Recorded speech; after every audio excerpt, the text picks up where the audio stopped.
has been a lot of buzz on the social media, and the buzz often not for the reason why it should be buzzing. And we've been seeing the kind of face-off which was taking place between Twitter earlier, between the government and Twitter, and between Twitter and Rahul Gandhi and the Congress Party. And that's when this whole talk and discussion started coming up about our alternative social media sites. And one of the ones which are really coming up in a big way is that of Coup. But if you go through the people on Coup, you'll seldom find anyone from opposition parties, though some Congress leaders can be found on that. And this is what exactly I want to ask our special guest this evening, Mayank. He's the co-founder of Coup, on why is there reluctance and should there be a reluctance. Mayank, the timing of the setting up of Coup, it actually came in the backdrop, as we know, saw the face-off where the government insisted that Twitter has to follow the Indian IT rules. And that's where Coup came up, and this perception also came up that this is something which has been sponsored by the government, being pushed by the government as an alternative to Twitter. Would that be a fair analysis? Well, Pallavi, I'll take you back to our timeline. We had actually started work on Coup in November 2019 and had launched this about 16, 17 months back in March end of 2020. So that's when Coup had started. And the reason for being for us is that India is a country that has a language diversity like no other country. Almost 90% of our country does not and prefers not to speak English, but speaks one of the thousands of Indian regional languages. As entrepreneurs, we've always wanted to create a platform that democratizes voice and make an inclusive platform for all citizens.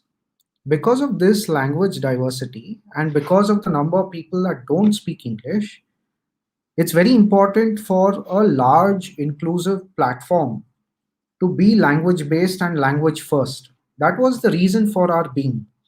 So we started this way before any of these controversies had kicked off, which is almost 6 months back. While a lot of people got to know about us in that light, and at that time, that's not the reason for being. We've made this for the citizens at large, and it's important for political parties to be a part of a platform like this so that they can take their voice to the citizens and they can communicate live updates and be a part of the daily discussions that happen. So it's important for all political parties to be a part of this. As far as bias is concerned, or the kind of people that are there on the platform, there's always an early adopter of a platform, and then there are late adopters, the folks who understand the platform a lot better and come in later. So that's been true for every platform in the world, right? Whether you look at Twitter, you look at Facebook, they all had certain early adopters, and then you had folks who joined in later, and it grows out of proportion. So bias is usually seen in intent and in action, not because of the kind of people that have become early adopters of a platform. Coup is going to be massive because of the intent and the reason for why it was created. A country like ours has to be inclusive when there's so much diversity.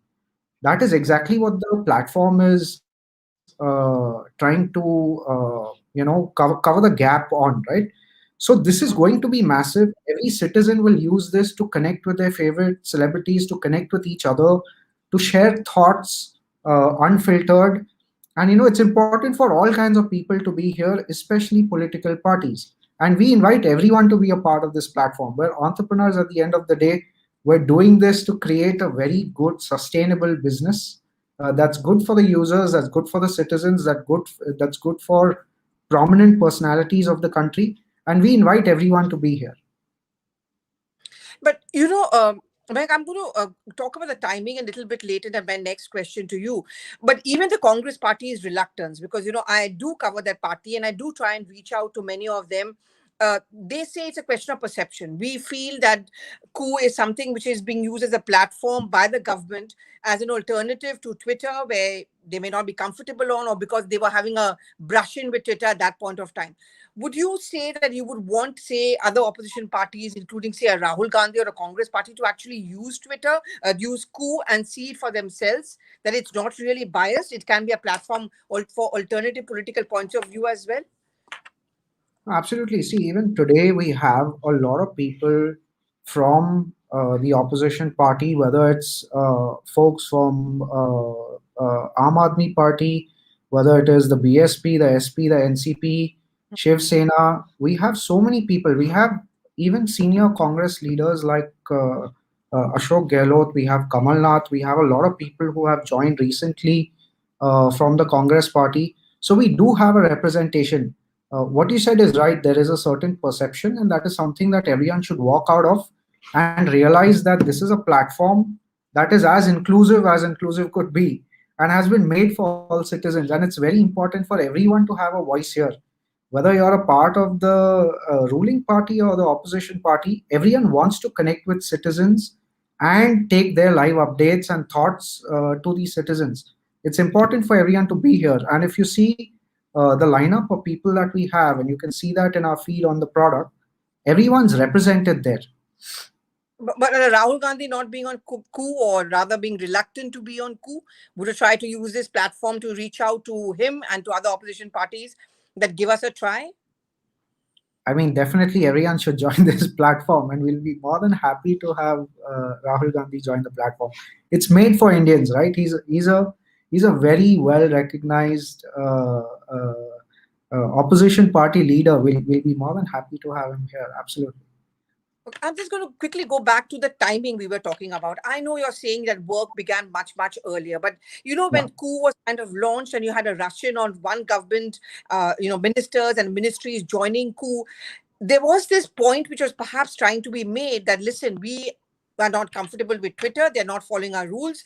We are going to go into a more comfort zone, which is coup. Do you think your timing could perhaps have been better? And it is unfortunate, or, it's unfortunate that the timing was such that the perception built up that, it's being projected as an alternative to Twitter. See, like I said, our intent is to get the entire country here, so that this is the open expression platform where every citizen can voice out their opinions and connect with other citizens. Like you said, that we came to fore and in the public eye more when there was a controversy, and hence a certain perception has been created around us. But that's not the intent. Every time you look at whether you should join a platform or not should be on the basis of why that was created, when it was created. What are the actions of the platform? Is there any action of the platform that tells you that we are biased? We believe in giving freedom of speech to everyone, freedom of speech, freedom after speech. We're not here to judge what a person has said. We simply follow the rules of the land. And just the way we have certain rules in the offline world, we follow these in the online world as well. Every incident that people know us for, whether there was a controversy at Twitter, there's been an incident of bias. If you look at the same thing on coup, there's never been an incident of bias. So are we biased? Not at all. Are we inclusive? Absolutely. Right? Like you said, it's been a thing of timing, and perceptions change. People realize over a period of time the proposition that a platform brings to the people. This is something that is growing every day. So the later you come to the platform, you've lost out on some time. So hence we always urge everyone to be a part of this as soon as possible. You're on coup. I see you cooing very often. So I'm sure you see no bias there. That's the reality. And my last question before I let you go, really, Mayank, is what makes also Twitter perhaps more interactive, which is why we journalists keep on going there also, because, for example, we have a lot of international politicians. I mean, the American president, for example, is there, and that keeps it buzzing. Coup would still have a long way to go on that. But are you also trying to ensure that you have international celebrities who join Coup and they do not see it as like a desi Indian social platform, which may not have so much of traction? Yeah. So,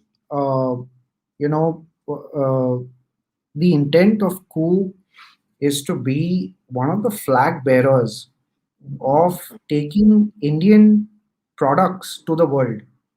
We're not just creating for India, but we're creating from India for the world. That's going to be a very important pillar of growth for Indian tech. Today we celebrate India's victory at the Olympics. We celebrate Indian leaders being part of top tech giants. India's participation uh, in the global on a global stage, as far as our digital products is concerned, has been very low. There are very few digital products created in India being used by the world, and that is what we're trying to create here, right? If you look at how we will grow in the future is very different from what has happened in the past. We're expanding our team, we're getting stronger day by day. Lots of people have been joining us. Even in our early days, we had a lot of celebrities joining us, and they joined because they saw a very thriving language community here. We had folks like Javagal Srinath, we had Anil Kumble that joined here because they saw a very thriving Kannada community here, which doesn't exist anywhere else. And the same thing is happening in multiple Indian languages. There's a reason why Bollywood makes movies in Hindi and not in English, because a majority of the country speaks that language. So it's very important to cater to the citizens in the language that they speak in, and that's exactly the promise of KU. And we will take this promise to the rest of the world as well. So for India, it's actually a moment of pride to have a company like this that's creating a product that can actually compete on the global stage with global giants. It is something that we should all celebrate and not have a debate on should I join it, should I not join it. There's no reason to not celebrate something that's rooted in Indianness the way KU is, right? All right. So that's the way we look at it. That's the way to look at it. Anyway, thank you very much, Mayank. And I really like the tagline, ki aao KU kare. And I hope the opposition parties are listening to it. But thank you so much for joining me on a Sunday. Thank you very much for Thanks speaking for to having us. me, Corey. Thanks a lot.